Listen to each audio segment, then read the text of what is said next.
కూర్మ గ్రామం, శ్రీకాకుళం జిల్లా, ఆంధ్రప్రదేశ్. కూర్మ గ్రామంలో ప్రకృతి వ్యవసాయం, గో ఆధారిత వ్యవసాయంతో పండిస్తున్న పంటలు ప్రభువు చూపించడం జరిగింది. చాలా అద్భుతంగా చేస్తున్నారు. దీంట్లో గట్ల మీద అంతర పంటలు, వరి చేను గట్ల మీద తీగ జాతులు, అలాగే కంది పండిస్తూ మధ్యలో పసుపు, దానికి చక్కగా ఆచ్ఛాదనం, 5 దొంతర్ల పంట, ఇవన్నీ చూడటం జరిగింది. నేను అనుకున్నప్పుడు ఇక్కడ పూర్తి స్థాయిలో వ్యవసాయం జరగట్లేదేమో అని అనుకున్నాను, కానీ అద్భుతంగా చేస్తున్నారు. ఇదంతా కూడా 3 సంవత్సరాల ప్రభు 5 సంవత్సరాలు 5 సంవత్సరాల వ్యవధిలో ఇంత మార్పు అనేది ఖచ్చితంగా ఇది కృష్ణ భగవానుడు ఆశీస్సులతోనే జరుగుతుంది. ఆరోగ్యవంతమైన సమాజ నిర్మాణంలో గోవు, గో సంతతి నంది పాత్ర వెలకట్టలేనిదిగా గుర్తింపు పొందే రోజు బహు దగ్గరలోనే ఉంది అంటాకి ఇదే నిదర్శనం. మా అమ్మమ్మ గారి ఊర్లో చిన్నతనంలో ఇలా కీర్తనలు పాడుతూ సాయంత్రం పూట ఏదో 1-2 సార్లు గడిపిన గుర్తు వచ్చింది. ఆ అనుభూతి నాకు ఇక్కడ కలిగింది. ఈ అవకాశం ఇచ్చిన కూర్మ గ్రామం ఇస్కాన్ వారికి మనస్ఫూర్తిగా అభినందనలు, ధన్యవాదములు.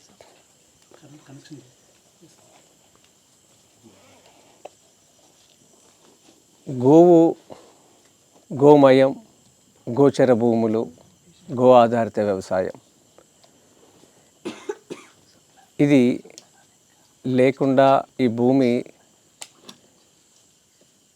భూతాపాన్ని మనం తగ్గించలేము. నగరీకరణ, పారిశ్రామీకరణ జరుగుతున్న తరుణంలో మళ్ళీ ఇలాంటి ఈ సంస్కృతిని ఆంధ్రప్రదేశ్లో ఈ తరహాలో జరగటం అనేది నిజంగా చాలా ఆనందంగా ఉంది. నేను ఊహించలేదు. నిర్మాణ పనుల్లో ఉన్నారనుకున్నాం, కానీ సమాంతరంగా గో ఆధారిత వ్యవసాయం జరుగుతుంది అనడానికి మీరు చాలా పవిత్రంగా, ఒకవైపు స్వామి కీర్తనలు, అంతే పవిత్రంగా భూమికి సేవ చేస్తా చక్కని ఆహారాన్ని పండిస్తున్నారు. మీ అందరికీ మనస్ఫూర్తిగా అభినందనలు, ధన్యవాదాలు. నాకు ఇక్కడికి వచ్చిన తర్వాత అనిపించింది, మన చుట్టూ ఉన్న ప్రాంతంలో అంటే 2-3 గ్రామాలు దాటుకుంటే ఇక్కడికి వచ్చాము. ఈ గ్రామంలో అంటే శ్రీల ప్రభుపాదుల వారు ఆ రోజుల్లోనే విదేశాలకు వెళ్ళి కృష్ణ చైతన్యాన్ని తీసుకొచ్చి ప్రపంచమంతటా ఈరోజు కృష్ణతత్వాన్ని అందరికీ అర్థమయ్యేలాగా చేశారు. మరి మన ఈ గ్రామానికి వస్తున్న దారిలో ఉన్న గ్రామాల మీద మనం దృష్టి పెడదాం. మరి ఆ ప్రభువు అంత దూరం వెళ్ళి అంత ప్రతికూల వాతావరణంలో అది సాధించారు. ఇక్కడ మనం వీళ్ళని మార్చే ప్రయత్నం చేస్తే దారి పొడుగునా కూడా మనకి ఆ వాతావరణం, అక్కడ ఉండవలసిన దేశీయ ఆవులు సంతతి కన్నులారా చూసుకుంటా భక్తులు రేపు రావాలని కోరుకుంటున్నాను. దీనికి మళ్ళీ మీరు అవకాశం ఇస్తే వాళ్ళతోనే మాట్లాడదాం. ఆయన అంత దూరం వెళ్ళి ఇంతమందిని చైతన్యం చేశారు. మనం చుట్టూ ఉన్న గ్రామాల్ని, మనం వస్తున్న దారి వైపులో ఉన్న గ్రామాల్ని మన దృష్టి పెడదాం అనేది ఒక మనవి చేసుకుంటున్నాను. ఇది నేను విన్నది శ్రీల ప్రభుపాదుల వారు విదేశాలకు వెళ్ళినప్పుడు రకరకాల ప్రసాదాలు చాలామందికి తినిపించారు. ఆ ప్రసాదం తిన్న తర్వాత మహాభారతం, కృష్ణతత్వం ఇవన్నీ చెప్తుంటే భారతదేశం గురించి వాళ్ళకి అర్థమైంది. అలా వాళ్ళకి ఒక ప్రసాదాల ద్వారా వెళ్ళారనేది విన్నాను. అలాగే ఇప్పుడు ఏదైతే అంతరించిపోతున్న మన విత్తనాలు ఉన్నాయో ఆ విత్తనాల ద్వారా మళ్ళీ 365 రకాలు మీరు అనుమతిస్తే అవన్నీ కూడా ఇక్కడ మళ్ళీ వచ్చే సంవత్సరం ఖరీఫ్కి చేద్దాం. ఈ 365 రకాలు తిరుమల స్వామివారికి గత 3.5 సంవత్సరాల నుంచి కృష్ణా జిల్లాలో నా వ్యవసాయ క్షేత్రంలో ఆ గింజల్ని ప్రతి సంవత్సరం పండిస్తా ఆ విత్తనాన్ని కాపాడుకుంటూ వస్తున్నాం. ఇవన్నీ చాలా వైవిధ్యం గల విత్తనాలు. ఒక్కొక్క దాంట్లో ఒక్కొక్క రకమైన సూక్ష్మ పోషకాలు ఉన్నాయి. ఇవి మన ప్రాంతంలో ఉన్న సూక్ష్మ లోపాలతో లేమితో బాధపడే వాళ్ళకి ఈ భోజనం తినిపించే ప్రయత్నం మనం చేస్తే మళ్ళీ మన ధర్మం వైపు వాళ్ళు వస్తారనేది నేను పూర్తిగా నమ్ముతాను. గత 5 సంవత్సరాల్లో 4 ఊరుల్లో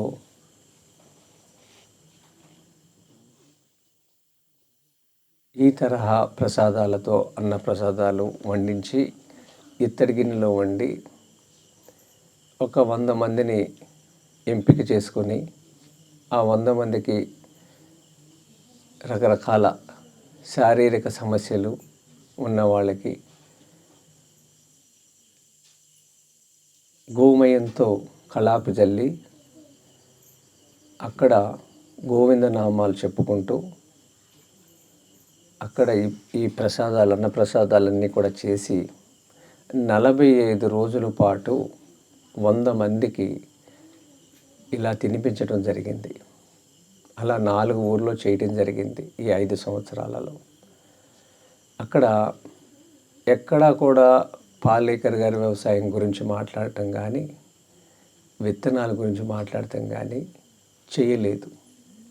వాళ్ళకున్న మానసిక శారీరక రుగ్మతలకి భోజనాన్ని తినిపించి తద్వారా వాళ్ళల్లో వచ్చిన 45 రోజుల మార్పుకి ఆఖరి రోజున గో ఆధారిత వ్యవసాయం గురించి సుభాష్ పాలేకర్ గారి గురించి చెప్పడం జరిగింది. ఆ సమస్యలు 60% వాళ్ళకి తగ్గినాయి. అలా 100 మందికి 45 రోజులు ఈ విధంగా భోజనం ద్వారా ఇదంతా నాకు ప్రేరణ స్ఫూర్తి శ్రీల ప్రభుపాదుల వారు. ఆయన అమెరికాలో చేసిన పని నా దేశంలో నా రాష్ట్రంలో నేను చేశాను. ఇది ప్రతి ఇంట్లో ప్రతి గ్రామంలో ఈ సమస్యలు ఉన్నాయి. ఈ రోజున పోషక లేమితో బాధపడుతున్నవారు పట్టణాల్లో, గ్రామాల్లో, నగరాల్లో, ఇప్పుడు మన భారతీయులు ఉన్న విదేశాల్లో కూడా ఈ సమస్య. మా కార్యాలయానికి రోజుకి 200 నుంచి 300 మంది వస్తూ ఉంటున్నారు. ఈ 5 సంవత్సరాల్లో ఈ సంఖ్య పెరిగింది. గతంలో 20 నుంచి 50 మంది వచ్చేవాళ్ళు. 12 సంవత్సరాల నుంచి ఈ కార్యాలయం నిర్వహిస్తున్నాను భాగ్యనగరంలో. ఇప్పుడు ఆరోగ్యానికి సంబంధించిన వాళ్ళు 50% పైన వస్తున్నారు. రైతులు వచ్చేది 50% అయితే ఈ 250-300 మందిలో. అంటే ఇవి ఈ అనారోగ్య సమస్యలు రోజు రోజుకి వెంటాడుతున్నాయి. దిక్కుతోచక నగరాల్లో వాళ్ళకున్న ఇంటిని, కారుని, స్థలాలని తీసుకుని ఈఎంఐలు కడతాకే జీవితాలు గడిపేస్తున్నారు. అందరింట్లో అనారోగ్య సమస్యలే. దీనికి ఎలాంటి వేదికలు లేవు. నగరాల్లో ఇలాంటి వాటికి వేదికలు లేవు. ఏ ఆహారం తినాలి, ఎలా పండించుకోవాలి అనే దానికి ఎక్కడా కోర్సులు లేవు. దీన్ని మనం విస్తరింపచేయాలి. వ్యవసాయానికి మూలం గోవు, గోసంతతి, గోవంశం.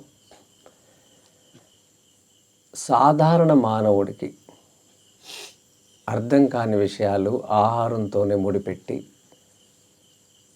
అందించినప్పుడే వాళ్ళు మనతో కలుస్తారు అనే దాని మీద కృష్ణా జిల్లాలో ఐదుగుళ్ళపల్లి అనే గ్రామంలో ఇది మొదలు పెట్టడం జరిగింది మొదటిసారిగా. తర్వాత అల్లూరు అనే గ్రామంలో చేయటం జరిగింది. అలాగే కరీంనగర్లో ఒక గ్రామంలో చేయటం జరిగింది. మొన్న వేసవి కాలంలో నారాయణపేట్, పాలమూరు జిల్లాలో చేయటం జరిగింది. 100 మందికి ఈ భోజనం తినిపిస్తే 45 రోజులు ఒక మండలి కార్యక్రమం అనుకుని 60 మంది ఈ వ్యవసాయంలోకి వచ్చారు. 100కి 60 మంది వచ్చారు. రేపటి నుంచి ఈ భోజనాలు ఉండకపోతే మేమేమైపోతాం అనే ప్రశ్నలు వేయటం మొదలుపెట్టారు. అప్పుడు విత్తనాలు మేము ఇస్తాం, ఆవు కావాలంటే ఆవు మేము ఇస్తాం, పంట పండించుకునేది ఎలాగో మేము నేర్పిస్తాం అని చెప్పటం మొదలుపెట్టాం. ఇలా దీని మీద నిరంతరం 15 సంవత్సరాల నుంచి పనిచేస్తున్నాను. నా మిత్రుడు కోటి శ్రీధర్, ఆయన గోరక్షాదళ్ తెలంగాణ అధ్యక్షులు. ఆయన మిత్రులు అర్ధరాత్రి పూట మనం అందరం నిద్రిస్తున్న సమయంలో ఒరిస్సా నుంచి శ్రీకాకుళంలో, విజయనగరంలో అతిపెద్ద సంతల్లో మన దేశీయ ఆవులు కిక్కిరిసి వాహనాల్లో భాగ్యనగరానికి తరలిస్తున్నారు అనేక సంవత్సరాలుగా. అలా రోజుకి 1000 ఆవులు తరలి వెళ్ళిపోతున్నాయి. దీనికి శ్రీధర్ గారు చాలా కష్టపడుతున్నారు. ఇక్కడికి మేము 2 కారణాలుగా రావటం జరిగింది. ఒకటి, రేపు వచ్చే సంవత్సరం 2025 ఫిబ్రవరి 15 నుంచి 24 వరకు, అనగా 10 రోజులు పాలేకర్ గారు విధానాన్ని ఇప్పుడు ఉన్న యువకులకి పూర్తి స్థాయిలో తెలియజేయాలని గతంలో 2000 మందితో, 500 మందితో, 1000 మందితో ఒక 5 కార్యక్రమాలు చేయటం జరిగింది. 2012 నుంచి 17 వరకు. 17 నుంచి కార్యక్రమాలు నేను నిర్వహించలేకపోయాను. కారణాలు మధ్యలో కోవిడ్, అనేక కారణాలు. ఇప్పుడు ఆ కార్యక్రమం గురించి ప్రతి జిల్లా ఒకరోజు సదస్సు నిర్వహించి ఇక్కడ యువ రైతుల్ని ఎంపిక చేసుకుని జరగబోయే ఫిబ్రవరి 15, 2025 కార్యక్రమానికి 10,000 మంది యువకులతో అది నిండాలి అని ఆ సంకల్పం చేసుకొని శ్రీకాకుళంతో శ్రీకారం చుట్టి ఇక్కడి నుంచి ఈ ప్రచారం మొదలు పెడుతున్నాను. ఇలా ఆంధ్రప్రదేశ్, తెలంగాణలో ప్రతి జిల్లాలో ఈ 4 నెలల్లో తిరగాలి అనే దానికి 10,000 మంది యువ రైతుల కోసం సంకల్పం చేసుకున్నాను. అది ఇక్కడ స్వామివారికి కూడా భగవానికి కూడా నేను అది ఇక్కడ ప్రార్థన చేసుకున్నాను. గ్రామాల్లో యువకులు లేరు. ఒకవైపు వ్యవసాయానికి సంబంధించిన పనులు చేయటానికి ఆసక్తిగా యువకులు లేరు. అనేక కారణాలు. ఆదాయం లేదు, పెట్టుబడులు ఎక్కువ అవుతున్నాయి, దీనికి ఆశించిన ఫలితాలు రావట్లేదు, గిట్టుబాటు ధర దొరకట్లేదు. అనేక కారణాలతో గ్రామాలను వదిలి నగరానికి యువకులు వెళ్ళిపోతున్నారు. రేపు భారతదేశం పరిస్థితి ఏంటి?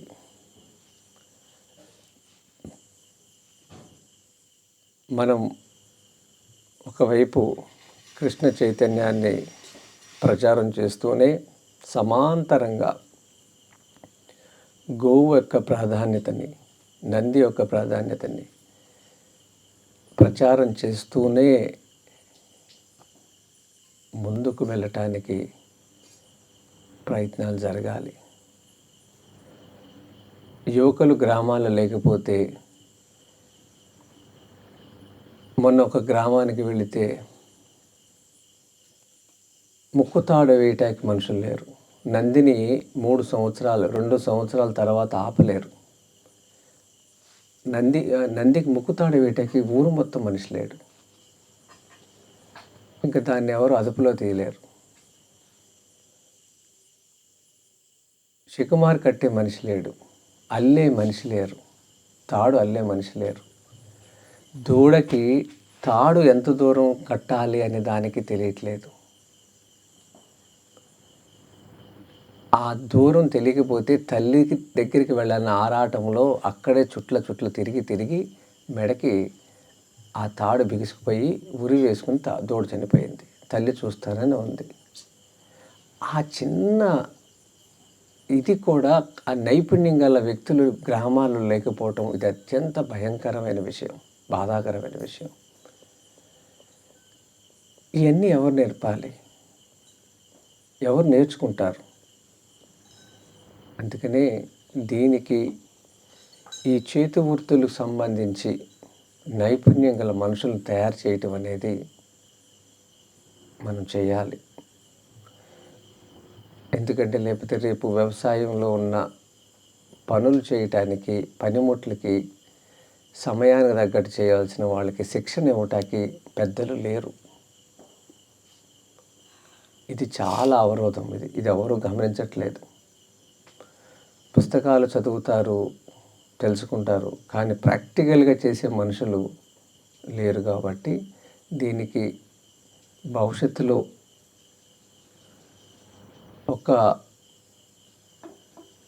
వ్యవసాయానికి, అంటే పాలేకర్ గారి వ్యవసాయం అనండి, గో ఆధారిత వ్యవసాయం అనండి, దానికి ఒక విశ్వవిద్యాలయం పెట్టి ఈ కళలు నేర్పించే వాళ్ళని మనం తయారు చేయకపోతే, ఈ నందులు, ఎద్దు గానగలు, నాకు 5 గానగలు ఉన్నాయి, నాడాలు కొట్టకపోతే అవి నడవలేవు. దాన్ని ఒక నైపుణ్యంతో దాన్ని పడుకోబెట్టాలి. తాళ్ళతో బంధించి పడుకోబెడతారు. ఆ పడుకోబెట్టినాక నాడాలు వేస్తారు. ఆ మనుషులు లేకపోతే రేపు ఇవన్నీ ఎవరు చేస్తారు? అందుకని వీటికి కోర్సు పెట్టేటట్టుగా ఉంటే బాగుంటుందని నా మనవి. వీళ్ళు ఆఖరి తరం వాళ్ళు ఉన్నారు ఈ భూమి మీద. వాళ్ళు చేజారిపోతే మనకి ఈ వస్తువులు, ఈ పనిముట్లు తయారు చేసేవాళ్ళు లేరు, ఆ ఎద్దుకి ముక్కు తాడేసేవాళ్ళు లేరు. ఇది ఒక గంభీరమైన సమస్య. కావున వీటి మీద కూడా దృష్టి పెట్టకపోతే మనం దూరం జరగాల్సి వస్తుంది. దీని గురించి నేను రేవణ్ ప్రభు గారు మొన్న నా క్షేత్రానికి వచ్చారు. ఆయనకు కూడా చెప్పడం జరిగింది. నేను 15 సంవత్సరాల నుంచి చూస్తున్నాను ఈ సమస్యలు. ఆధ్యాత్మిక కేంద్రాల్లోనే, సంస్థల్లోనే ఇలాంటి చోటు జరగాలి. ఎందుకంటే అగ్రికల్చర్ యూనివర్సిటీలో ఈ కోర్సులు లేవు. దీనికి సంబంధించి ప్రతి జిల్లా తిరగటం వల్ల రేపు జరిగే ఫిబ్రవరి 15 కార్యక్రమానికి అన్ని చేతి వృత్తుల వాళ్ళని కూడా ఆహ్వానిస్తున్నాం. ఆ 10 రోజుల కార్యక్రమంలో ఎవరో ఒకళ్ళు నేర్చుకుంటారు. 10,000 మందిలో ఎవరికి ఒకరికి ఆ పాత తరం కళలు ఉంటాయి కాబట్టి అవి వ్యవసాయానికి, గోవులకి ఉపయోగపడతాయి కాబట్టి ఆ 10 రోజుల శిక్షణా తరగతిలో చేతి వృత్తుల వాళ్ళందరినీ పిలుస్తున్నాం. అలాగే ప్రాంతాన్ని బట్టి ఆహారపు అలవాట్లు ఉన్నాయి. ఆ అలవాట్లకు సంబంధించి కాలాన్ని బట్టి తినాల్సినవి భోజనం ఉంది. ఇవి కూడా ఇప్పుడున్న పెద్దవాళ్ళు వాళ్ళకి మాత్రమే తెలుసు. వాళ్ళను కూడా అక్కడికి పిలుస్తున్నాం. అలాగే భవిష్యత్తులో ఇలాంటి తరహా భారతీయ సంస్కృతి కనిపిస్తా మన కట్టు బొట్టు, మన వంటలు, ఇలాంటి పెళ్ళిళ్ళు శుభకార్యాలు చేసుకోవాలని, ఎలాంటి ఆడంబరాలు పోకుండా మితమైన ఆహారంతో పండుగలు చేసుకోవాలని, అలాగే పెళ్ళిళ్ళు జరుపుకోవాలని, దీనికి కూడా స్థానికంగా ఉన్న జిల్లాలో రైతుల్ని వాళ్ళకే ఈ భోజనాలు నేర్పించి అలాంటి పెళ్ళిళ్ళు జరుపుకోవటం అనేది చేయాలని, ఇలా 20 పెళ్ళిళ్ళు మేము చేయటం జరిగింది ఇప్పటి వరకు. ఎవరి జిల్లాలో అయితే ఇలా పెళ్ళిళ్ళు అవుతున్నాయో ఆ జిల్లాలో అమ్మ నాన్నల్ని, అత్తమామల్ని, కాబోయే వాళ్ళని ఈ భోజనాలు తినిపించడానికి నేను నగరంలో, భాగ్యనగరంలో గత 3 సంవత్సరాలుగా నేను పండిస్తున్నవి, నా మిత్రులు పండిస్తున్నవి కూరగాయలతో, ఆకుకూరలతో, గానుగ నూనెతో, దేశవాళీ ఆవు పెరుగుతో భోజనాలు రుచి చూపిస్తూ మొదలుపెట్టాను నా కార్యాలయంలోనే. ఇది రోజుకి 200 నుంచి 300 మంది వచ్చి భోజనం చేస్తున్నారు. అరిటాకుల్లో సాంప్రదాయంగా మాకు తెలిసిన విషయంతో పెడుతున్నాము. చాలామంది ఈ భోజనం చేయటానికి ఇష్టపడ్డారు, కానీ వాళ్ళు వ్యవసాయం చేయటానికి ఇష్టపడటం లేదు. ఆ భోజనాలు తినేవాళ్ళకి భూములు ఉన్నాయి, బోళ్ళంత డబ్బు ఉంది. డబ్బు ఉంటే అన్నీ వస్తాయి అనుకుంటున్నారు, ఏమీ రావు. యువకులు గ్రామాల్లో లేకపోతే నగరాల్లో మన దగ్గర డబ్బులున్నా ఉపయోగం ఏంటి? రేపు ఉత్పత్తి ఎక్కడి నుంచి రావాలి కదా. అందుకనే అక్కడ కొన్ని సూక్తులు రాయటానికి మొదలుపెట్టాను. ఈ మధ్య మా భోజనశాలకి, దానికి హోటల్ కాదు, రెస్టారెంట్ కాదు, మెస్సు కాదు, ఒక విజ్ఞాన కేంద్రం. అక్కడ జొన్న విత్తులు గారు వచ్చి భోజనం చేయటం జరుగుతుంది కొద్ది రోజులుగా. ఆయన ఒక సూక్తులు రాయమని అడిగాను. రోజు వచ్చి భోజనం చేయటం వల్ల నాకు పెద్దగా ఆనందం లేదు. మీరు మీ భూముల్ని గో ఆధారితంగా వ్యవసాయంగా మార్చుకుంటానంటే మేము ఆనందపడతాం. నిరంతరం భోజనం అందించడానికైతే మేము సిద్ధంగా లేము. నిరంతరం జ్ఞానాన్ని ఇవ్వటానికి సిద్ధంగా ఉన్నాం. దాన్ని రుచి చూపించటం మాత్రమే మా ప్రయత్నం అనే దాని మీద 300 మందికి నా ప్రయత్నం చేస్తున్నాను. వాళ్ళకు కావాల్సిన విత్తనం, పాలేకర విజ్ఞానాన్ని క్షేత్రస్థాయిలో చూపించటం, జిల్లాల్లో ఉన్న రైతుల్ని అనుసంధానం చేయటం. నగరాల్లో నివసిస్తున్న వాళ్ళు అన్ని జిల్లాల వాళ్ళు ఉన్నారు, అన్ని రాష్ట్రాల వాళ్ళు ఉన్నారు. ఏ జిల్లా రైతులైతే ఉన్నారో ఆ జిల్లా రైతులకు అనుసంధానం చేయటానికి, వాళ్ళకి వీళ్ళని, కొత్త వాళ్ళని, పాత వాళ్ళని పరిచయం చేయటానికి ఒక కార్యాలయం ఉంది.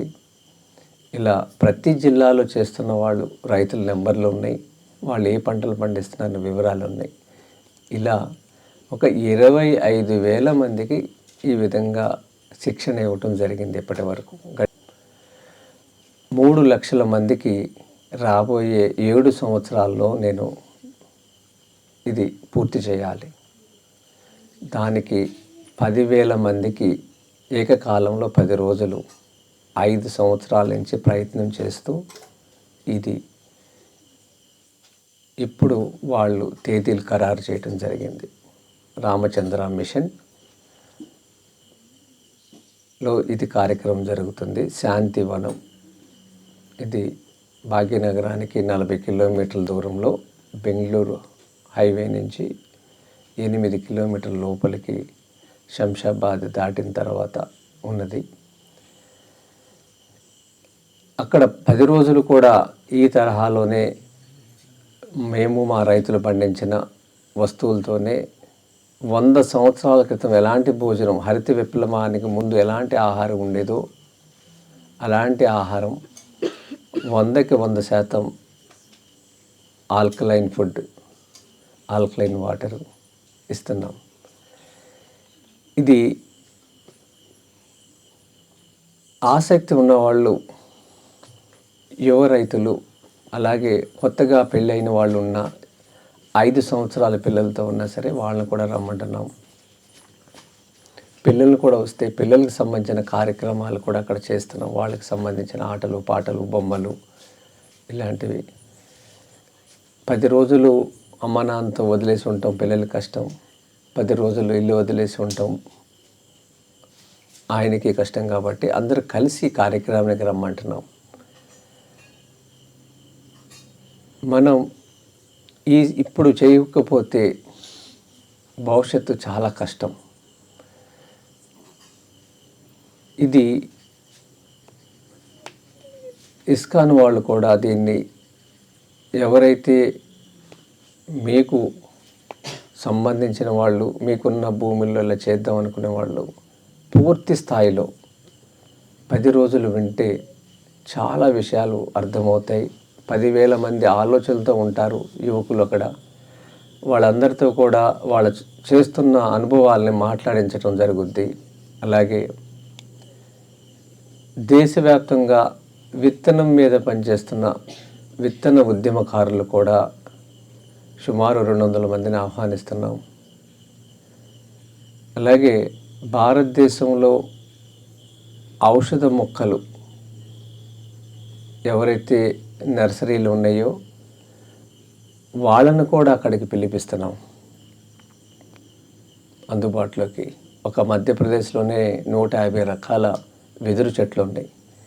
ఇవన్నీ మనం రక్షణ పంటల కింద మనకి అనుకూలంగా ఉన్న వెదురుని వేసుకుంటే మనకి ఒక ఆదాయము, పంటలకి నష్టం లేకుండా ఉంటుంది. దీనికి సంబంధించి చేతి వృత్తులు వాళ్ళని ఎలాంటి వస్తువులు తయారు చేయొచ్చు ఆ వెదురుతో అనే దాన్ని వాళ్ళని అందరినీ ఒక వేదిక మీదకి తీసుకొస్తున్నాం. దీనికి విలువ ఆధారిత వస్తువులు ఇంకా ఏమి చేయొచ్చు, అలాగే భారతదేశంలో ఎంత సేద్యం జరుగుతున్నా ఒక పంటని ఎండపెట్టుకుంటాకి లేని వ్యవస్థ,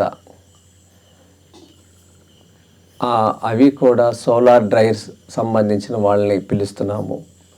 అలాగే ఈ ఔషధ మొక్కలు వాళ్ళ ప్రాంతానికి తిరిగి వెళ్ళేటప్పుడు 5, 10, 20 మొక్కలు కొనుక్కున్న ప్రయాణంలో ఎలాంటి ఇబ్బందులు కాకుండా ఆ రామచంద్ర మిషన్కి అన్ని జిల్లాలకి వెళ్ళేటట్టుగా ఆర్టీసీ కార్గోని కూడా ఏర్పాటు చేస్తున్నాం. మొక్కల్ని సజీవంగా నిర్దిష్టమైన స్థానానికి తీసుకురావడానికి ఇది కూడా ఏర్పాటు చేస్తాం. అన్ని రకాలుగా సమస్యలు ఎక్కడున్నాయి, దానికి పరిష్కారం ఏంటి అన్వేషణ చేస్తూ అతిపెద్ద కార్యక్రమం దేశంలో ఇది జరుగుతుంది. దీన్ని ప్రచారంలో భాగం కింద నేను శ్రీకాకుళం రావటం, ఈ సాయంత్రం పూట మీతో ఇది పంచుకోవటం మనస్ఫూర్తిగా అభినందనలు. వరిలో 25,000కు మించి ఆదాయం లేదు. ఆంధ్రప్రదేశ్, తెలంగాణలో లక్షల హెక్టార్ల భూమి వరి కింద ఉండిపోయింది, నీటిలో ఉండిపోతుంది. దీన్ని మనం ఆపాలి. మన ప్రజలు, 2 రాష్ట్రాల్లో ఉన్న ప్రజల అవసరానికి మించి పండిస్తున్నాం, ఆదాయం చూసుకుంటే ఏమీ లేదు. ఇది మూస పద్ధతిలో ఒక అజ్ఞానంగా పంటలు పండిస్తున్నారు రైతులు. ప్రభుత్వాలు కూడా వేరే దారి చూపించడం లేదు. ఇది నేను గత 5 సంవత్సరాల నుంచి దీని మీద చాలా కృషి చేస్తున్నాను. మహారాష్ట్ర, కర్ణాటక, గుజరాత్లో అనేక వ్యవసాయ క్షేత్రాలు చూడటం జరిగింది పాలేకర్ గారితో.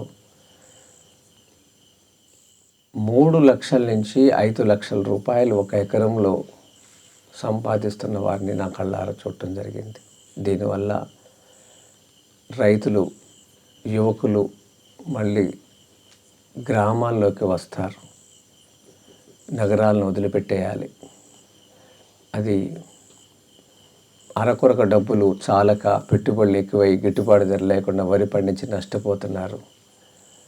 అలా కాకుండా బహువార్షిక పంటలు, అంతర పంటలు, భూమిలో వచ్చే రూట్ క్రాప్స్, ఇలా అన్ని రకాలు ఒకే పంటలో ఒకే భూమిలో జరుగుతాయి. ఇంకా ఇక్కడ దున్నేది ఉండదు, నాటేది ఉండదు. పద్దాక అంతర పంటలు మాత్రం ఒకటి నాటుకోవాలి.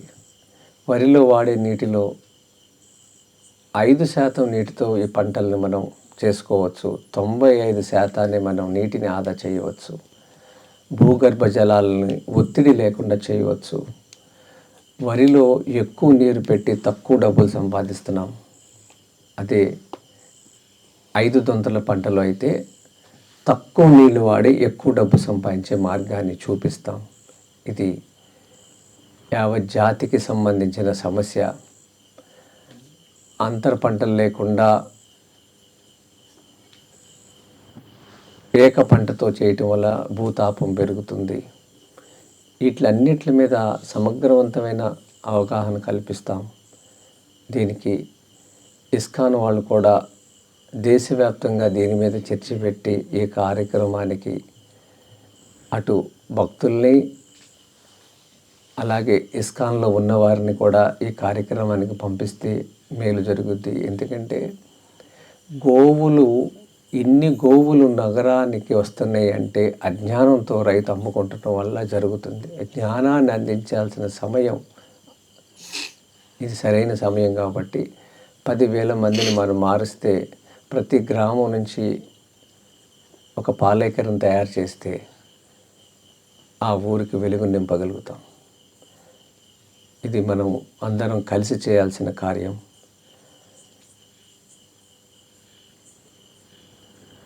నాలుగు నెలల టైం ఉన్నది. సమయం చాలా తక్కువ ఉంది, పనులు చాలా ఎక్కువ ఉన్నాయి. దీనికి సంబంధించి ప్రతి జిల్లాలో కొంతమంది ఆర్గనైజర్స్ని ఏర్పాటు చేసుకుంటున్నాము. కార్యక్రమం మొదలుపెట్టిన దగ్గర నుంచి తిరిగి వచ్చేంత వరకు అన్ని పనులు మేము చూసుకుంటున్నాము. అక్కడ ఆర్గనైజర్స్కి అప్పచెప్తున్నాం. 3 పూట్ల గో ఆధారిత భోజనంతో పాటు వసతి కూడా ఏర్పాటు చేసి రోజుకి 100 రూపాయలు మాత్రమే రుసుము తీసుకుంటున్నాం. 10 రోజులకి కేవలం 1000 రూపాయలు భోజనంతో పాటు వసతితో పాటు. ఇది ప్రభుత్వాల దగ్గరికి ఎన్నడూ వెళ్ళలేదు, ఇక మీదట కూడా వెళ్ళాం. మేము మా రైతులు కలిసి ఈ కార్యక్రమం చేస్తున్నాం. ఈ అవకాశాన్ని అందరూ సద్వినియోగం చేసుకోవాలని కోరుకుంటున్నాను. ఇప్పుడు ఇక్కడ మన ఆశ్రమంలో వ్యవసాయానికి సంబంధించి ఏమైనా సందేహాలు ఉంటే దాని మీద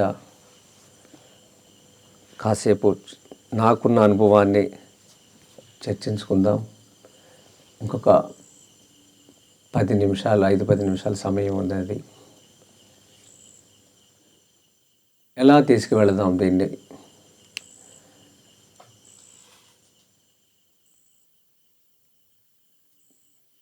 మీ ఆలోచనల్ని పంచుకుంటే దీన్ని మనం ముందుకు వెళ్దాం. అలాగే మాఘ పౌర్ణమికి గత 3 సంవత్సరాల నుంచి నేను చూస్తున్నాను.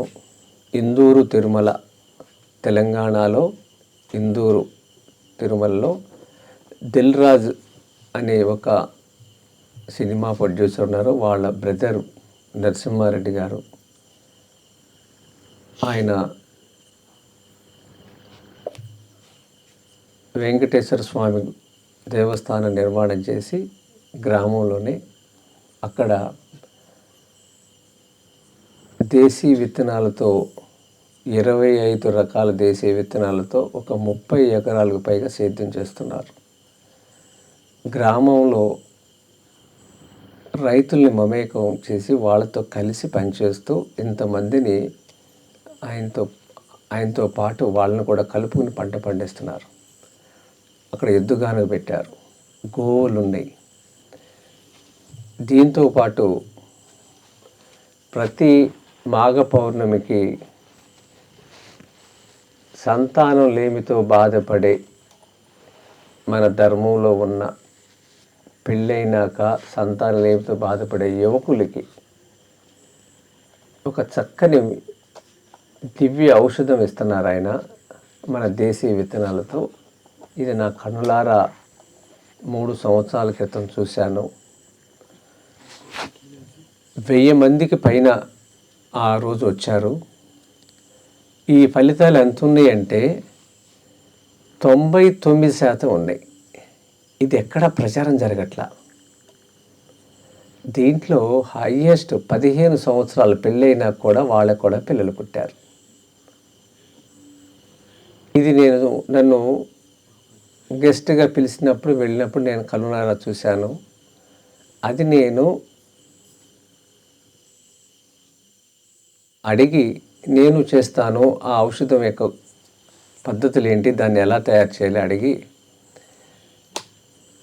ఈ సంవత్సరం ఫిబ్రవరిలో నా వ్యవసాయ క్షేత్రంలో మాఘ పౌర్ణమికి నేను ప్రారంభించాను. 5 రోజుల ముందు అనుకుని ఏర్పాట్లు చేస్తే 35 మంది ఆ రోజు జంటలు మా క్షేత్రానికి కూడా రావటం జరిగింది. వాళ్ళల్లో 4 కన్సీవ్ అవటం కూడా జరిగింది. ఆ రోజు ఒక ప్రత్యేకమైన దినం. ఇలాంటి చోటున మాఘ పౌర్ణమికి మీరు దాని మీద దృష్టి పెడితే మన ధర్మంలో ఉన్న వాళ్ళందరినీ వాళ్ళకున్న సమస్యల్ని మనం అధిగమించగలిగితే వాళ్ళు రేపు మనతో కలుస్తాకి ఉంటారు. వాళ్ళకి మనం ఆ ప్రసాదం అందించాలి. దీనికి మీకు ఆసక్తి ఉంటే నేను నరసింహారెడ్డి గారికి మీకు పరిచయం చేస్తాను. అది చాలా పవిత్రంగా జరుగుతుంది.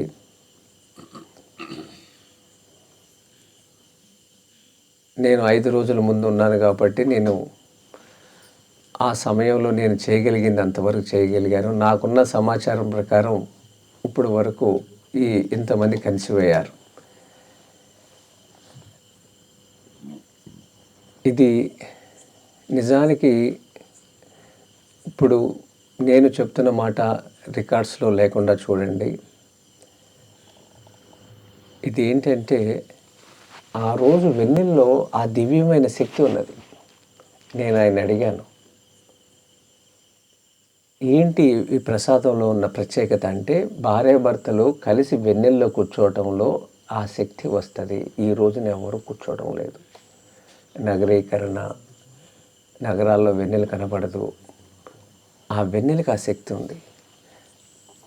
మగవాళ్ళు షర్టు తీసేసి కూర్చోవాలి. సాయంత్రం 4 గంటలు కూర్చోబెడతారు, రాత్రి 10 వరకు ఉంటారండి. ఈ సంవత్సరం 2500 మంది వచ్చారు. ప్రాంగణం అంతా నిండిపోయింది. ఇది మన ఆధ్యాత్మిక కేంద్రాల్లో ఇలాంటి చోట జరగాలి. భారతదేశంలో ఎక్కడ జరగట్లేదు, ఆయన దగ్గర తప్ప. ఆ వెలితిని మనం అధిగమించగలిగితే ధర్మం వైపు మనుషులు వస్తారు. మళ్ళీ తిరిగి ఎవరైతే బయటికి వెళ్ళారో వాళ్ళు వస్తారు. ఖర్చు లేకుండా ఆ వెన్నెలకి మానసికంగా ఈ వెన్నెల్లో కూర్చుంటే ఏమవుద్ది అనే దాన్ని చాలామంది నమ్మకం రాలేదు. ఏ దారి లేక ఫెర్టిలిటీ సెంటర్ చుట్టూ తిరిగిన తర్వాత భార్య మీద ఇష్టమో భర్త మీద ఇంట్రెస్టో ఒకళ్ళు చెప్పిన తర్వాత ఒకళ్ళు విని ఆ కార్యక్రమంకి వచ్చిన వాళ్ళని చూసిన తర్వాత 99% ఫలితాలు వచ్చినాయి అక్కడ. ఇలాంటి కార్యక్రమాలు ఇలాంటి చోట జరిగితే బాగుండు.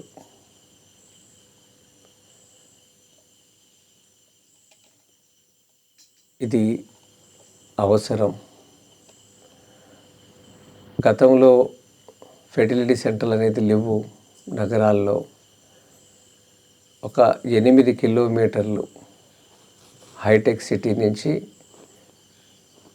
కొండాపూరు, మాదాపూర్ సరౌండింగ్లో 75 ఫెర్టిలిటీ సెంటర్లు ఉన్నాయి.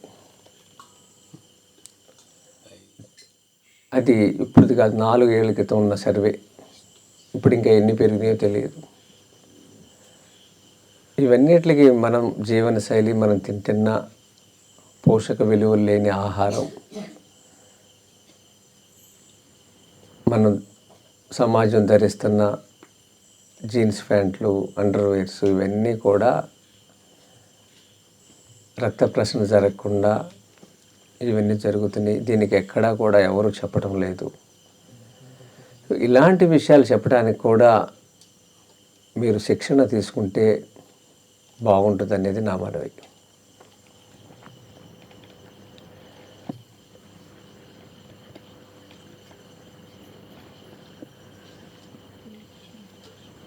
మళ్ళీ ఇంకొకసారి సమయం ఇస్తే ఈ చుట్టుపక్కల ఉన్న గ్రామాల్లో మనం ఈ గో ఆధారిత వ్యవసాయం, పాలేకర్ గారి పద్ధతిని ప్రచారం చేయటానికి ఒక సెమినార్ పెట్టుకుందాం. వాళ్ళని చైతన్యపరచకుండా మనం ఏమి చేయలేం. రేపు వాళ్ళకి కొంచెం సేద్యం చేసే అలవాట్లు ఉన్నాయి. వాళ్ళ ఇంట్లో కూడా ఈ పౌష్టికాహారం తింటే మన వైపు తిరుగుతారు.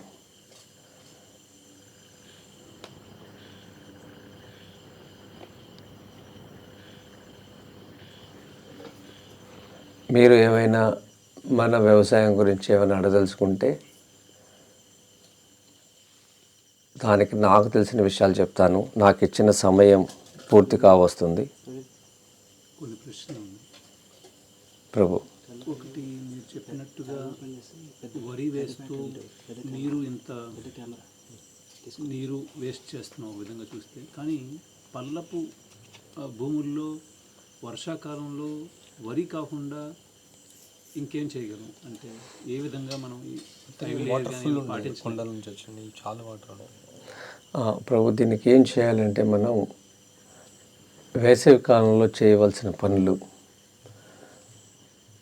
అంటే దీంట్లో కొండ ప్రాంతం నుంచి నీరు వచ్చి ప్రవాహంతో పడేది ఒక భూమిలో అయితే, అంటే మన కొండలు గుట్టలు పక్కన ఉన్నాం కాబట్టి, డెల్టా భూములైనా భూమిని మనం ఎత్తు లేపుకుంటానికి సరైన సమయం ఏప్రిల్, మేలో. భూమిని మనకున్న అనుభవం ప్రకారం ఇక్కడ ఎంత లోతు నీళ్ళు వస్తున్నాయి అనేది చూసుకుని దానికన్నా 2.5 అడుగులు ఎత్తు భూమిని లేపాలి. మట్టి అమూల్యమైంది. మట్టి వాళ్ళు లేదు. మట్టి మనకి భూమి ఎత్తు లేపటం వల్ల చెరువు నిర్మాణం చేసుకుంటే చెరువు నుంచి వచ్చిన మట్టితో భూమిని ఎత్తు లేపుకోవాలి. అంటే మనకున్న భూమిలో 10% చెరువు నిర్మాణం చేసుకోవాలి. ఆ చెరువు మట్టినితో మనకి 2.5 అడుగులు ఎత్తు లేపుకుంటే అక్కడ ఏ పంట అయినా పండించవచ్చు. ఉద్యానవన పంటలు, హార్టికల్చర్, 5 లేయర్ మోడల్ ఏదైనా. అప్పుడు మనకి నీటి సమస్య అనేది అంత ఉండదు. దానికి వాళ్ళకి అడ్డంగా మనం ట్రెంచెస్ తీసుకుని ఈ చెరువుకు అనుసంధానం చేసుకోవటం చేయాలి. రెండోది, ఈ 5 లేయర్ మోడల్లో మేము చూస్తుంది ఏంటంటే ఎడ్లు ఉపయోగం పడట్లేదు, అంటే దున్నడానికి. అందువలన ఎక్కువగా కలుపు వస్తుంది. దానికోసం శారీరక శ్రమ ఇంకెక్కువ అవుతుంది 5 లేయర్లో. అంటే ఎంత మల్చింగ్ చేసినా గరిక, తుంగ అలాంటి మొక్కలు కంటిన్యూస్గా వస్తున్నాయి. ఇప్పుడు దీనికి ప్రభు అంటే మొదటి 6 నెలల నుంచి సంవత్సరం వరకు సూర్యరశ్మి ప్రతి మట్టి కణాల మీద ప్రతి మొక్క మీద పడుతుంది. ఇక్కడ మనం ఏదైతే 500 పంటల్లో మొక్కల్లో అరటి 20, బొప్పాయి కానీ ఔషధ గుణాల మొక్కలు కానీ 16, 36 మునగ 72 అవుతాయి. 9 ఫలసాయాన్ని ఇచ్చే మొక్కలు. ఎంత ఏరియాలో? ఇది 400 గజాలు ప్రభు. ఇది 60x60. సో దీంట్లో మనకి మీరు అన్నట్టు మొదటిగా మనకి బెడ్స్ వేసుకున్నప్పుడు చేస్తున్నప్పుడు కలుపు అనేది ఉంటుంది. 2గా చేసుకోవచ్చు. చిన్న ఎడ్లు పొట్టి ఉన్నవి ఇంకా ఈ ప్రాంతంలో దొరుకుతాయి. శ్రీకాకుళం నుంచి వచ్చేవాళ్ళు పొట్టి జాతి ఎడ్లు ఉంటాయి. ఒంటి ఎద్దుతోనే నాగలు వేసేవి కూడా తయారు చేసేవాళ్ళు ఉన్నారు.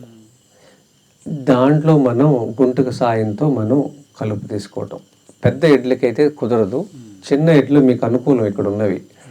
ఇది ఇప్పుడు ఈ శిక్షణ, ఈ పనిముట్లు చేసేవాళ్ళు ఈ ఒక్క ఎద్దుతో సేద్యం చేసేవాళ్ళు లేరు. నేను అనేది ఇది ఒక ఆర్గనైజేషన్, నాది వ్యక్తిగతంగా ఒక చిన్న సంస్థ. నేను నా తదనంతరం అది ఇక్కడతో ఆగిపోద్ది నా సంస్థ. ఇస్కాన్ అలా కాదు, ఇది నిత్యం, ఈ భూమి ఉన్నంత వరకు ఉంటుంది యుగం. అందుకని ఇక్కడ మీరు ఈ ఆర్గనైజేషన్ నిర్మాణం చేయాలి. ఈ వ్యవసాయ పనిముట్లు, వ్యవసాయానికి సంబంధించిన పనులు నేర్పించడానికి ఒక శిక్షణా తరగతులు ఇవ్వడానికి నైపుణ్యం గల మనుషులు తయారు చేయాలి. ఇది లోపం చాలా ఉంది. ముందు మనం మాట్లాడుకున్నది ఏ విషయాల్లోనే. అప్పుడు 3 ఎకరాలు కూడా ఈ ఒక్క ఎద్దుతోని ఆ రోజు కలుపు తీయచ్చు.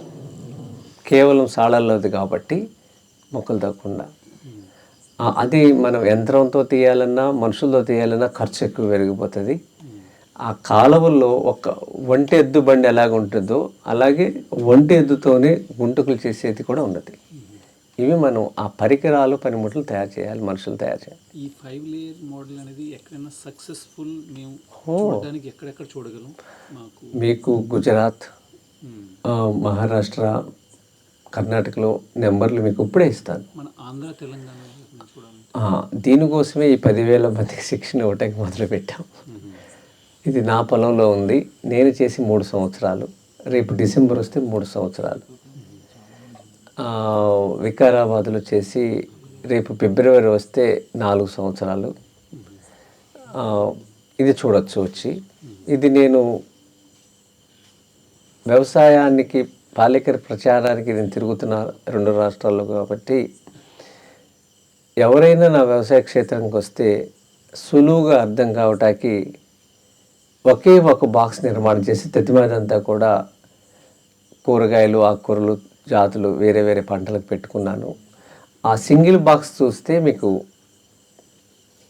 వ్యవసాయం అనుభవం లేని వాళ్ళు కూడా అర్థమైపోతుంది. ఒక నోట్బుక్, ఒక టేపు పట్టుకుని వెళ్ళి, పెన్ను పట్టుకుని వెళ్ళి మొక్కకి ఉన్న దూరం ఎంత, కాలం వెడల్పు ఎంత, పొడవు ఎంత, నిలువుగా ఉన్న డిస్టెన్స్ ఏంటి, అన్నీ నోట్స్ మీద రాసుకుంటా చేసుకుని దాన్ని యాజ్ ఇట్ ఈజ్గా మనం 1 ఎకరంలో అప్లై చేసుకోవచ్చు. ఒక బాక్స్ 400 గజాల్లో చేశాను. అలాంటి బాక్సులు 1 ఎకరంలో 10 బాక్సులు వస్తాయి. 4,840 గజాలు 1 ఎకరం. ఇలా చేసుకుంటే మనకి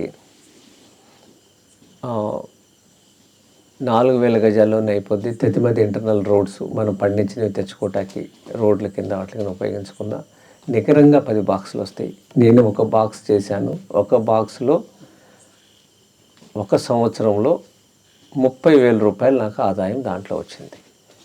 30,000 ఇంటూ 10 బాక్సులు అంటే 3 లక్షలు 1 ఎకరంలో. ఇంకో ప్రశ్న, ఇప్పుడు మొక్కకి ఏవైతే అవసరాలు ఉన్నాయో, ఇప్పుడు సైన్స్ పరంగా వాళ్ళు చెప్పేస్తున్నారు ఈ కెమికల్స్ అవసరం, ఈ కెమికల్స్ అవసరం, రసాయన పరంగా సైంటిస్టులు కానీ వ్యవసాయ శాస్త్రవేత్తలు. ఇప్పుడు మనము వాళ్ళందరూ కృత్రిమంగా మైక్రోన్యూట్రియంట్స్ అని, ఎన్పీకే అని రకరకాలుగా ఇస్తున్నారు, జింక్ సల్ఫేట్ అని. అవి మనం న్యాచురల్గా ఉండే విధంగా చూస్తున్నాం పొలంలో. అంటే గో ఆధారితంగా సుభాష్ పాలేకర్ మోడల్లో కానీ ప్రకృతి వ్యవసాయం కానీ. ఇప్పుడు 2 పండించే వచ్చిన ఏవైతే అంటే దాని తాలూకా దిగుబడి, దిగుబడికి ముఖ్యం కాదు నాకు, ముఖ్యంగా దాంట్లో వచ్చే పోషకాలు, వాల్యూస్, న్యూట్రిషన్ వాల్యూస్. అందులో ఏమైనా ఇంతవరకు రీసెర్చ్ జరిగిందా? రెండిట్లో ఏం తేడా అంటే ఒక ప్రకృతి పరంగా పండించే పంట అందులో కూడా అవే కెమికల్స్ తీసుకుంటుంది మొక్క, కానీ న్యాచురల్గా తీసుకుంటుంది. అవే కెమికల్స్ని మనం ఇంకో దగ్గర వేసాం, అవే కెమికల్స్ని ఏవైతే మొక్కకు అవసరమో ఆ వచ్చిన పంటకి ఈ పంటకి మధ్యలో ఏంటి తేడా? పోషక విలువలు ఏమైనా మార్పు ఉంటుందా? మీకు న్యూట్రిషన్ డెఫిషియన్సీ అనేది ఖచ్చితంగా మనం పండించిన వాటిల్లోకి కృత్రిమంగా ఇచ్చిన దానికి చాలా తేడా ఉంది. ఇప్పుడు భూమి అన్నపూర్ణేశ్వరి, ఇక్కడున్న టేబుల్ మీద విత్తనం యొక్క గుణం భూమి యొక్క అన్నపూర్ణేశ్వరి అన్న మాటకి నేను చెప్తున్నాను. దీన్ని 2 భాగాలుగా చేయండి. ఈ భూమిని మొదటి సంవత్సరం ఇక్కడ కృష్ణవ్రీహి అనే ఒక నల్ల బియ్యాన్ని పండిస్తున్నాం సగభాగంలో. ఈ సగభాగంలో నివారణి అని ఎర్ర బియ్యం పండిస్తున్నాం. మొదటిగా నల్ల బియ్యం, రెండోదిగా ఎర్ర బియ్యం. ఈ సంవత్సరం పంట అయిపోయిన తర్వాత ఈ ఎర్ర బియ్య విత్తనాన్ని మొదటిగా వేసి, మొదటిగా ఉన్న విత్తనాన్ని వెనక భాగంలో వేసాం. సంవత్సరం తర్వాత రెండో సంవత్సరం. మరి ఈ విత్తనంలో ఉన్న గొప్పతనం ఏంటంటే, దేశవాళీ విత్తనంలో ఈ కృష్ణవ్రీహిలో మీకు B6, B12, copper, iron, anti oxidants ఉన్నాయి. దీంట్లో జింకు, ఫైబరు 14.5% ఫైబరు, ఇంకా సమ్ పర్సంటేజ్ ప్రోటీన్ కూడా ఉంది నివారణలో. ఇక్కడ నుంచి ఇక్కడ మార్చినప్పుడు ఇక్కడ నల్ల బియ్యం వచ్చింది, ఇక్కడ ఎర్ర బియ్యం వచ్చింది. మళ్ళీ ఎర్ర బియ్యం ఇక్కడ వేసినప్పుడు మళ్ళీ ఇక్కడ ఆ ఎర్ర బియ్యానికి కావాల్సినవి భూమిలోంచి అందని దాని రంగు, రూపం ఏది మారలేదు, కానీ దాన్ని అది ట్రేస్ చేస్తుంది. అది విత్తనం యొక్క గుణం. అది ఇది హైబ్రిడ్ విత్తనాలకి ఇది ఉండదు. ఆ నల్ల బియ్యం ఉన్న గొప్ప గుణం ఏంటంటే, దానికి కావాల్సిన న్యూట్రిషన్ని, దానికి కావాల్సిన మినరల్స్ని అది ట్రేస్ చేసి అది తీసుకుంటుంది. ఇది విత్తనం ఒక గుణం. అందుకని పాలేకర్ గారు దేశీ విత్తనం, దేశీ ఆవు అనేది ఆయన చెప్తారు. ఒకరోజంతా విత్తనం గురించి మాట్లాడతారు, ఒక రోజంతా ఆవు గురించి మాట్లాడతారు. ఇది తర్వాత ఈ సూక్ష్మ పోషకాలన్నీ అందించే పని రైతు చేయడు. మనం ఏదైతే కల్చర్ని డెవలప్ చేసామో ఆవు పేడల్లో ఉన్న మైక్రోబ్స్ని, ఇవి జీవామృతం అనేది ఎరువు అనేది కాదు. ఇది కల్చర్ని ఎప్పుడైతే 2 days మనం ఫెర్మెంట్ అయిందో దానివల్ల అది ఇబ్బడి ముబ్బడిగా దాంట్లో పెరుగుతాయి. ప్రతి గంటకి పెరుగుతూ ఉంటాయి. అవి మొక్కకు కావాల్సిన సూక్ష్మ పోషకాలని అందించే పని అవి చేస్తాయి. దీనికి వాతావరణం ఎలా ఉండాలి, ఆ కల్చర్లో ఉన్న ఆ మైక్రోబ్స్ అన్ని బతకటానికి కావాల్సిన అంతర పంటలుతో భూమి యొక్క వాతావరణం సమాంతరంగా ఉండాలి. మనం మోనోకల్చర్ చేసుకుంటున్నప్పుడు ఇవన్నీ కూడా మనం జీవామృతం ఇస్తూ ఉంటే చిల్లు కుండలో నీళ్లు పోసినట్టే, నీళ్ళు ఎప్పుడు కారిపోతూ ఉంటాయి. దానికి మనం అంతర పంటల ద్వారా చేయటం వల్ల మొక్కకు కావాల్సిన ఇచ్చు పుచ్చుకునే ధోరణి, నైట్రోజన్ ఫిక్సేషన్ ఇవన్నీ కూడా సహజంగానే జరుగుద్ది. అడవిలో మీకు ఎక్కడ కూడా ఇంత కొండ పక్కన ఇంత పెద్ద అడవి ఉంది, అడవిలో ఎక్కడ కూడా చెట్టు తెగుళ్ళు రావటం కానీ ఆకులు రాలిపోవటం కానీ ఎక్కడ కనపడదు. అక్కడ ఒక చెట్టు లేదు, రకరకాల తీగ జాతులు, ముళ్ళ పొదలు, లతలు, మహావృక్షాలు, వృక్షాలు, గడ్డి జాతులు అన్నీ కలిసి సహజీవనం చేస్తున్నాయి అడవిలో. ఒకదానికి ఒకటి ఇచ్చిపుచ్చుకునే ధోరణి అనేది ఈ ప్రపంచంలో ప్రతి చోట ఉంది. మనం భూమిని దున్నటం వల్ల, లోతైన దుక్కులు దున్నటం వల్ల టాప్ లేయర్ పాడైపోతుంది. 2 అంతర పంటలు లేవు, దేశీ విత్తనం లేదు, ఆవు లాంటి పేడతో చేస్తున్న కల్చర్ సంబంధించి ఏది లేదు. దీనివల్ల సహజంగా అందాల్సిన విత్తనానికి అందాల్సినవి ఏవి కూడా సూక్ష్మ పోషకాలు అందటం లేదు. ఇది నిరూపించబడింది అనేక సార్లు. లేకపోతే ఇప్పుడు కులాకార్ అనే రైస్ ఉంది. ఈ పద్ధతిలో పండించినవి జీవామృతం ఘనజీవామృతం పండించి ఎంతమందికి అయితే ఇచ్చామో అంతమందికి సాధారణ కాన్పులే అయినాయి. 3 కేజీల పిల్లలు 18 నెలల పాటు 10 మంది మీద ప్రయోగం చేశాం. బ్యాక్ టు రూట్స్ వారే దాన్ని షూట్ చేశారు వచ్చి. వాళ్ళందరికీ అదే ఊర్లో 750 గ్రాముల పిల్లలు కూడా పుట్టారు గతంలో. అలాంటి చోట 3 కేజీల పిల్లలు మళ్ళీ పుట్టారు. బియ్యం పేరు కులాకర్, కులాకర్. లోహాంది, కులాకర్, పుంగార్ ఇవన్నీ కూడా కన్సీవ్ అయినాక గర్భిణీలు తినిపిస్తే జరిగే మార్పు అది. ఈ విత్తనంలోనే దాగి ఉన్నాయి ఈ ఔషధాలన్నీ. వ్యవసాయాన్ని ఎంత ప్రేమిస్తున్నారో, గోదావరి వ్యవసాయాన్ని ఎంత అర్థం చేసుకున్నారు, వీళ్ళెవరూ కూడా దేశీ విత్తనం మీద పనిచేయటం లేదు. ఇది కూడా జరగాలి. ఇది ఇలాంటి కేంద్రాల్లోనే ఈ విత్తనం ద్వారా మనం గర్భిణీలకి ఇచ్చి ఫలితాలు అనేది కేవలం 9 నెలల్లోనే మనం చూడగలుగుతాం. వాళ్ళు మన వైపు తిరగటానికి. ఇలాంటివి కన్సీవ్ అయిన తర్వాత, డెలివరీ అయిన తర్వాత ఒకవేళ ఆ తల్లికి ట్విన్స్ పుడితే కూడా తల్లి దగ్గర ఇద్దరికి సరిపడే పాలు ఉంటాయి. పాల కొరత కూడా రాదు. ఇవి మనం అందుబాటులో తీసుకురావాలి రేపు ధర్మాన్ని నిలబెడతాకి. అలాగే వీర్య కణాన్ని ఉత్పత్తి చేయటానికి మా పిల్లే సాంబా 15.5 సంవత్సరాల వాళ్ళకు కూడా మేము ఎంతమందికి ఇచ్చామో అంతమందికి పిల్లలు పుట్టారు ఇప్పటి వరకు. హైయెస్ట్ 15.5 years పెళ్ళైన తర్వాత. ఇంత సంపద మన విత్తనంలో దాగి ఉంది. ఏ యూనివర్సిటీ వాళ్ళు దీని గురించి మాట్లాడరు, ఎక్కడ రీసెర్చ్ చేయరు. ఇది ఎక్కడ జరగాలి? స్వాములు, సంతులు, పీఠాధిపతులు, మఠాధిపతుల దగ్గర నుంచి ఇది జరగాలి. వీళ్ళల్లో ఆ బియ్యం తిన్న వాళ్ళల్లో తేజస్సు కానీ, ఏకాగ్రత కానీ, ఒక మాట చెప్తున్నప్పుడు వినే శ్రద్ధ కానీ వీళ్ళల్లో చాలా బాగా గమనించాం మేము. వీళ్ళకి ఓర్పు, సహనం ఎక్కువ, తొందరపడరు. ఇవన్నీ భోజనం ద్వారానే అందుతాయి.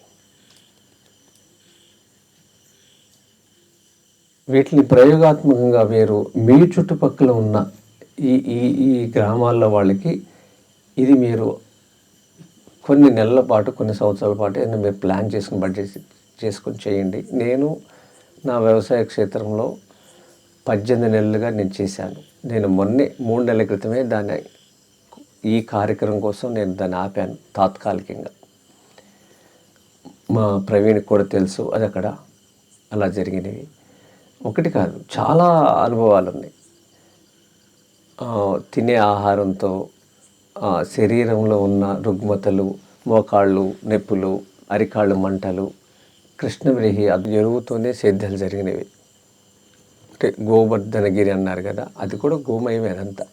అది ఒక చోట వేసిన దాన్నే వేసవి కాలం ముందు, వర్షాకాలానికి ముందు పొలాల్లో చల్లుకొని వ్యవసాయం చేసేవాళ్ళు. కానీ అప్పుడు ప్రాజెక్టులు ఉండేవి కాదు. ప్రాజెక్టుల వల్ల ఇదంతా జరుగుతుంది. ప్రాజెక్టులు అనేది 1,000 కోట్ల లాబింగ్. ఇది ప్రభుత్వాలని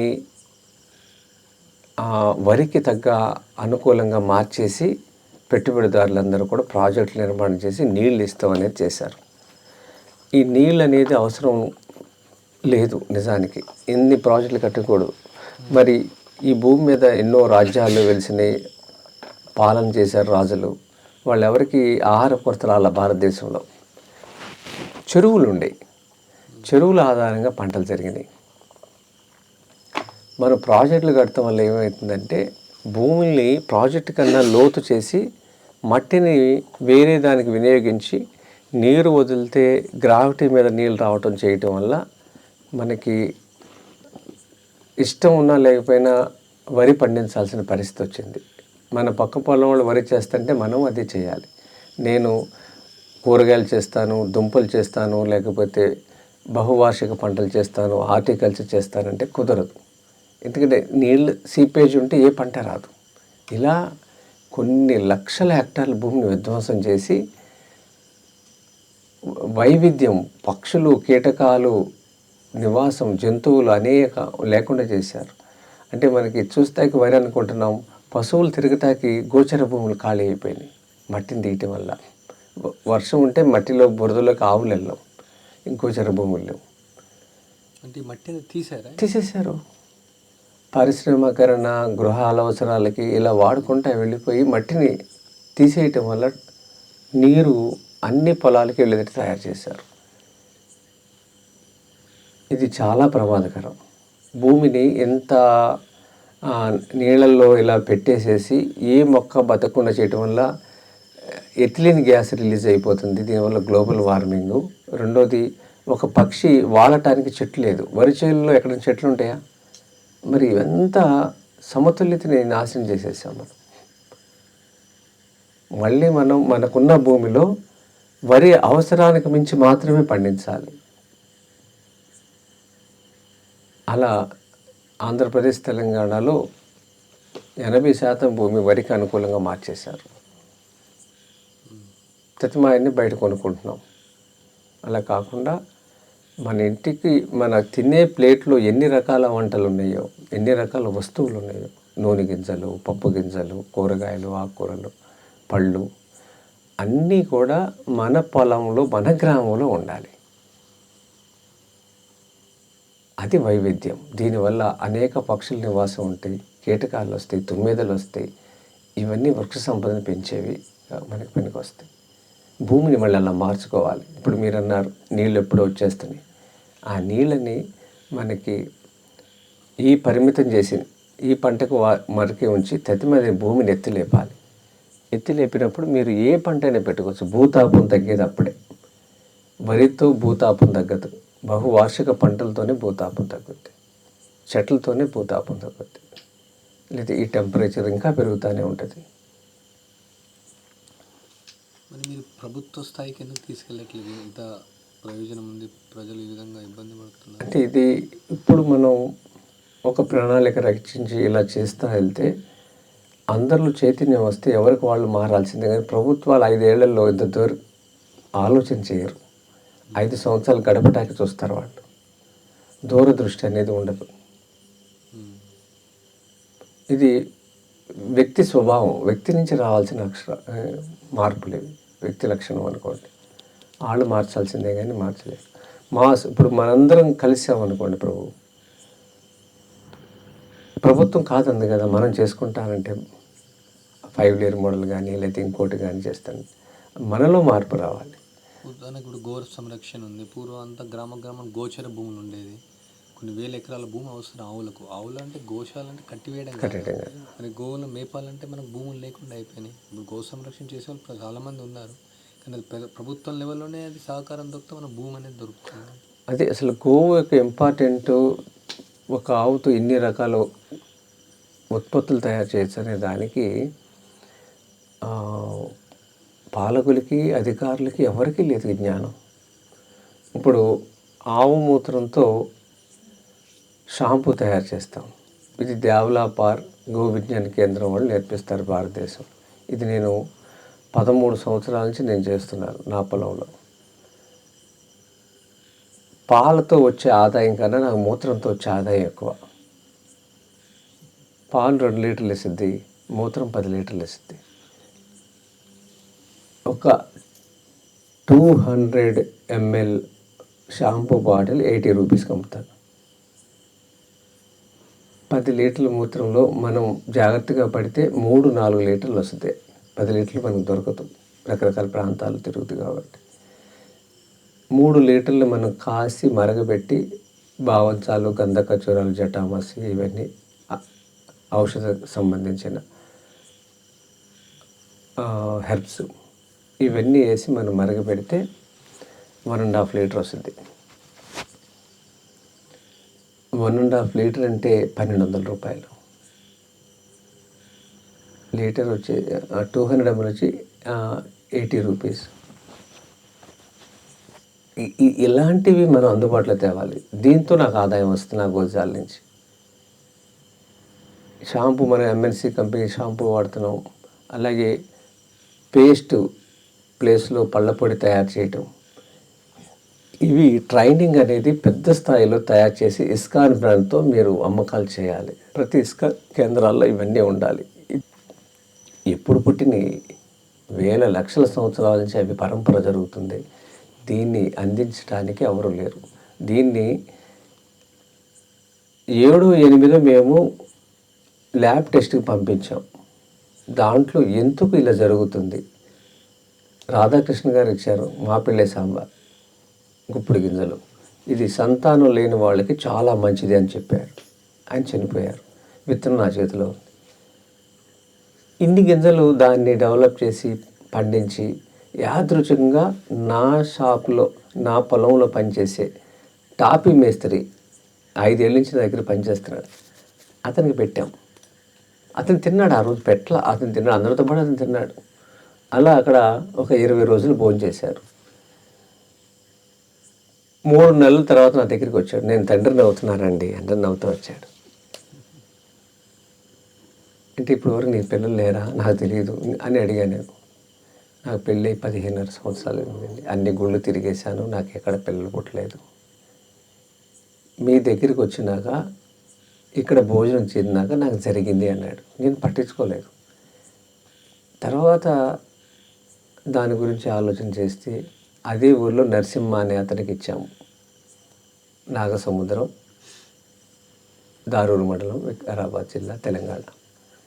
అతనికి కన్సీవ్ అయింది అమ్మాయి. ఇక దీని మీద నమ్మకం కలిగింది. ఇలా ఎంతమందికి ఇచ్చామో అంతమందికి పిల్లలు పుట్టారు. మరి ఆ ఇచ్చిన ఆయన అది చెప్పాడు.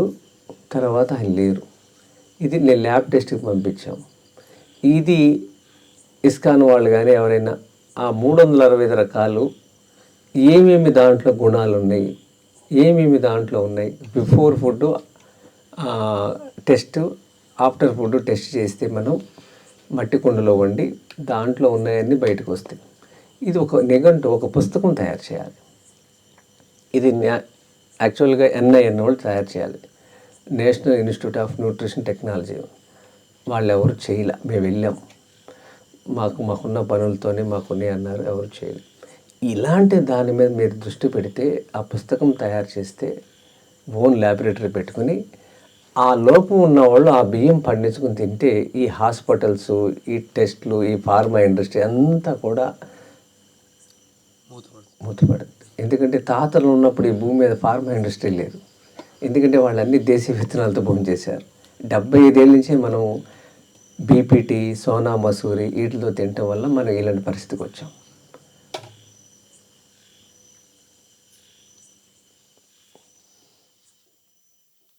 సిక్కిం పూర్తి స్టేట్ ఆర్గానిక్ అవ్వగలిగింది అని విన్నాం, చూసాం, అవటం కాదు ప్రభు, వాళ్ళు అలాగే ఉన్నారు. వాళ్ళు చెడిపోయి మళ్ళీ అట్లా రాలేదు. వాళ్ళు ఉండటమే సహజంగా ఉన్నారు. ఒక 10-20% పోయిందని వాళ్ళు సరి చేసుకున్నారు. మనం 95%, 98% చెడిపోయి ఉన్నాం. ఇప్పుడు వెనక్కి రావాలంటే ఇది అధిక డబ్బు అనే వ్యామోహంతో మనిషి పరిగెడుతున్నాడు కదా, అధిక విలువలు, అధిక ఆరోగ్యం అనే అవగాహన మనం కల్పించాలి. ఈరోజు మనకు కావాల్సింది అధిక డబ్బు కాదు, అధిక ఆరోగ్యం. సో ఈ డిఫరెన్స్ అనేది మనం చెప్పగలగాలి. వాళ్ళకి అది సహజంగానే ఉన్నది. వాళ్ళకి పరుగులు లేవు. వాళ్ళ దగ్గర డబ్బు సంపాదిద్దామనే ఆలోచన పెద్దగా లేదు. అదే వాళ్ళని అలా నిలబెట్టింది.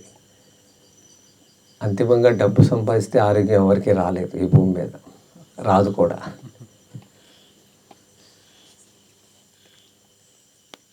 దీన్ని మీరు పై స్థాయిలో ఆలోచించండి ప్రభు.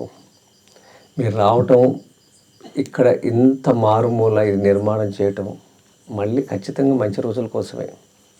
కానీ దీన్ని మూలాల్లో పట్టుకుని మీరు ఒక ట్రైనింగ్ ఇన్స్టిట్యూటు, వ్యవసాయ పనిముట్లు కానీ నేర్పించటం కానీ, మెళకువలు, ఇలాంటి లోపాలతో ఉన్న వాళ్ళకి ఈ భోజనాలు అందించటం ఈ చుట్టుపక్కల గ్రామాల్లో పండించిన వాళ్ళని ఒక బ్రాండ్ తయారు చేసి ఇలాంటి వస్తువులు అమ్మటం అనేది చేయాలి. ఇది నిజమైన ఇది. మరిన్ని అప్డేట్స్ కోసం బ్యాక్ టు రూట్స్ యూట్యూబ్ ఛానల్ని సబ్స్క్రైబ్ చేసుకోండి.